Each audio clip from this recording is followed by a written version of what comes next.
안녕하세요, 여러분. 진짜 흥미로운 이야기 하나 해볼까요?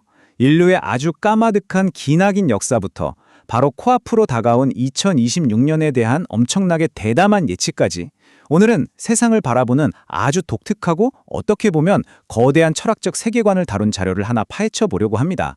우리가 매일매일 아무 생각 없이 소비하는 그 수많은 지식들이 다가올 거대한 정치적, 사회적 격변과 도대체 어떻게 연결되어 있다는 건지 그 구조적인 접근을 지금부터 아주 알기 쉽게 분석해 보겠습니다. 자, 오늘 우리가 살펴볼 순서입니다. 1번 진화의 3단계 법칙부터 시작해서 지식의 씨앗, 고목나무와 전지작업, 지식의 정리, 그리고 마지막 2026년 변곡점까지 쭉쭉 넘어가 보겠습니다. 첫 번째 파트, 바로 진화의 3단계 법칙입니다. 강연자는 여기서 아주 재미있는 전제를 깔고 가는데요. 우리가 사는 이 지구촌이 단순한 우연으로 만들어진 게 아니라 오직 인간이 발달할 수 있도록 아주 정교하게 세팅된 맞춤형 환경이라는 겁니다. 초보자분들을 위해 이 진화와 성장의 과정을 정말 쉽게 타임라인으로 한번 풀어볼게요. 규모가 어마어마합니다. 1단계인 진화기는 전체 과정의 딱 30%를 차지하는데요. 수십만 년에 걸쳐서 인간이 살아갈 기초 공사를 하는 정말 길고 아주 지루한 시기라고 보시면 됩니다. 그런데 70% 도달점까지 달려가는 2단계 성장기는 완전히 얘기가 다릅니다. 그 긴 준비 끝에 마치 댐이 터지듯 순식간에 압축적인 성장이 팍 하고 일어나는 폭발적인 시기인 거죠. 자, 이어서 두 번째 섹션, 지식과 문화의 씨앗입니다. 그럼 도대체 이 거대한 시대의 흐름 속에서 우리 인류의 지성과 문명은 구체적으로 어떻게 발달해 왔을까요?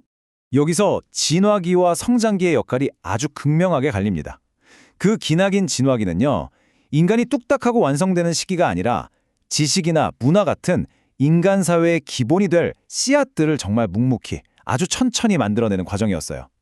그러다 드디어 성장기가 오면 이 잘 만들어진 씨앗들이 땅이 아니라 바로 우리 사람들에게 쏙쏙 심어지기 시작하는 겁니다. 인류가 지식을 마치 스펀지처럼 쫙쫙 빨아들이고 폭발적으로 똑똑해지는 이른바 지식을 갖추는 시대가 본격적으로 열리게 된 거죠. 세 번째 섹션, 고목나무와 전지작업입니다. 자, 여기서 강연자가 아주 기가 막힌 비유를 하나 듭니다.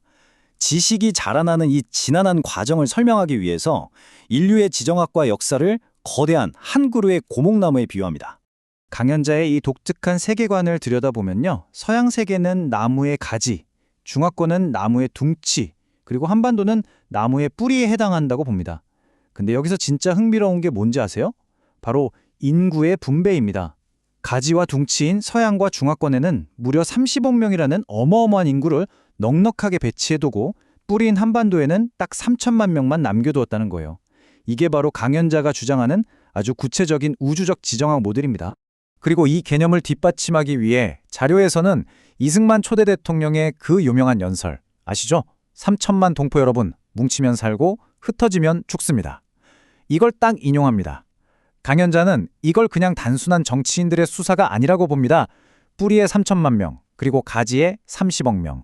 그러니까 정확히 1당100, 1대 100의 우주적 수학 공식을 선포한 거라는 해석인 거죠.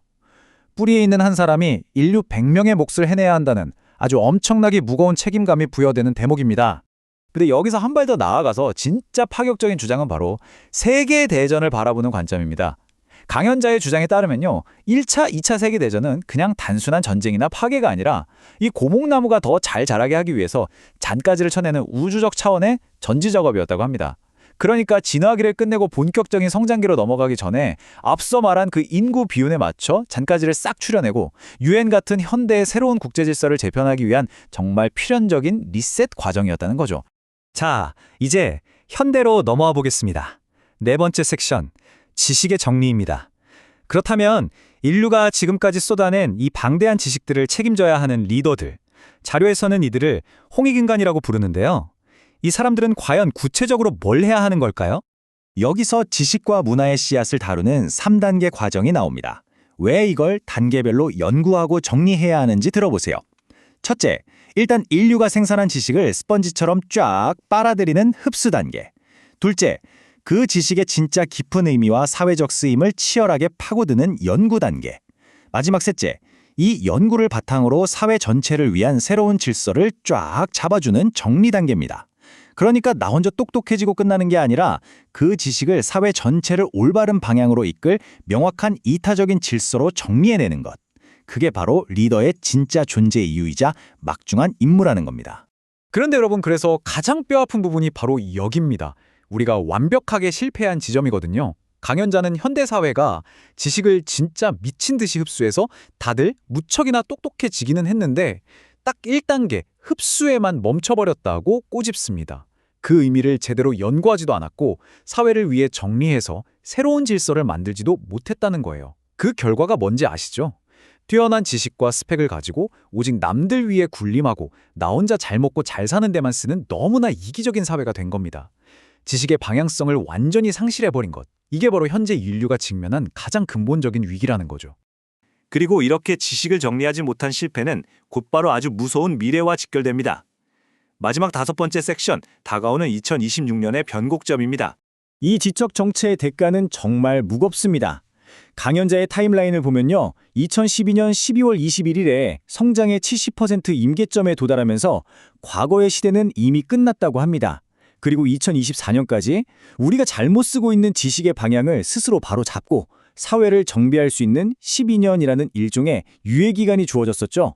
하지만 이 기간에도 우리가 변하지 않는다면 2025년부터 딱 3년 동안 아주 강제적인 사회 재편, 즉 또 한 번의 엄청나게 매서운 전지 작업이 시작될 거라고 경고합니다. 여기서 우리가 진짜 눈여겨봐야 할 숫자가 바로 2026년입니다. 3년이라는 재편 기간 중에서도 정치적, 사회적 관점에서 갈등이 마침내 폭발해버리는 절대적인 변곡점이 바로 이해라는 겁니다. 우리가 그토록 오랫동안 지식을 모으기만 하고 사회를 위한 이타적인 질서로 정리하지 못해서 쌓인 모순들 있죠. 그게 드디어 임계점을 뚫고 터져버리는 거예요. 그 결과 현실 정치의 극심한 양극화, 기존 사회 시스템의 완전한 마비, 그리고 피할 수 없는 뼈아픈 충돌로 터져나오는 해가 바로 2026년이라는 뜻입니다. 게다가 이 예측은 시기마저도 소름 돋게 구체적입니다. 2026년 중에서도 특히 6월과 7월, 이때 이 사회적 변화가 최고조에 달할 것이라고 완전히 못을 박습니다. 고목나무가 아주 잘못 자랐을 때 그냥 잔가지를 살짝 칠 건지 아니면 확 잘라버릴 건지 결정하는 거대한 우주적 재구조화가 정점을 찍는 시기라는 거죠. 이건 결국 우리가 굳건하다고 철석같이 믿었던 기존 정치 질서의 붕괴, 그리고 정말 극명한 사회적 대립과 격변을 의미합니다. 자, 여러분, 강연자의 이 거대하고 철학적인 역사가는 오늘날 우리에게 아주 묵직한 질문 하나를 툭 던집니다. 과연 우리 인류는 코앞으로 다가온 이 거대한 변곡점 앞에서 그토록 치열하게 빨아들인 지식을 타인을 위해, 우리 사회를 위해 제대로 연구하고 정리해낼 수 있을까요? 아니면 개인의 그 얄팍한 이기심에 갇혀서 또 다른 혹독한 전지작업을 고스란히 맞이하게 될까요? 우리가 매일 배우고 소비하는 이 지식들의 진짜 목적이 무엇인지 지금 당장 아주 깊이 생각해 보아야 할 때인 것 같습니다. 오늘 설명해드린 내용, 여러분의 생각은 어떠신가요? 끝까지 들어주셔서 정말 감사합니다.